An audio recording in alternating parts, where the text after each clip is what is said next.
Hello all, Shadwell here, ready to talk about the next film in my collection, Dark Water from 2005. It's directed by Walter Salles and stars Jennifer Connelly and Ariel Gade. More specifically, we are watching what is billed and sold as the unrated version of the American 2005 remake of Dark Water. Although I'll tell you right now, the only difference between the rated and unrated cut is 2 uses of the word fuck. It's actually really shitty because around the time this was released on DVD was around the height of the J-horror craze where every Asian horror film seemed to be getting an American language remake. This was also around the height of the PG-13ing of horror that was going on as well, and so 2005's Dark Water was a PG-13 by force J-horror remake because the distributor thought that would get the most butts in seats. And to do so, all they did was excise 2 uses of the word fuck from the theatrical cut of the film.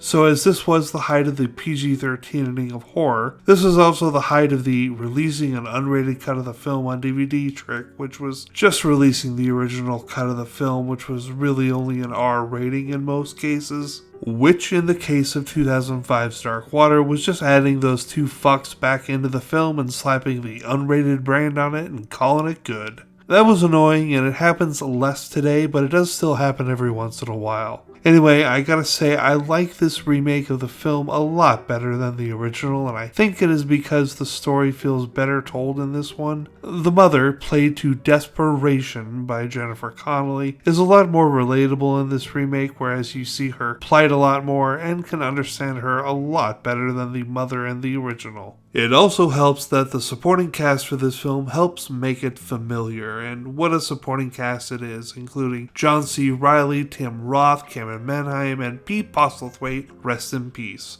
Pete Postlethwaite has one of my favorite names of all time because it's just so fun to say. Pete Postlethwaite, Pete Postlethwaite, Pete Postlethwaite. This film is even less focused on scares as it is devoid of them, with the exception of one jump scare which was probably mandated by the studio releasing the film. Both Dark Waters are ghost stories in the way a Guillermo del Toro ghost story is a horror movie. In other words, they don't focus on scares and use the ghosts as a reflective surface to drive home the point of the story. This film is very good and I like it a lot, even better than the original, although I gotta say the original is more hard set in my memory for some reason. Anyway, 2005's Dark Water gets an A from me, and tomorrow I watch a film with Mark Ruffalo, 2019's Dark Waters. See y'all then.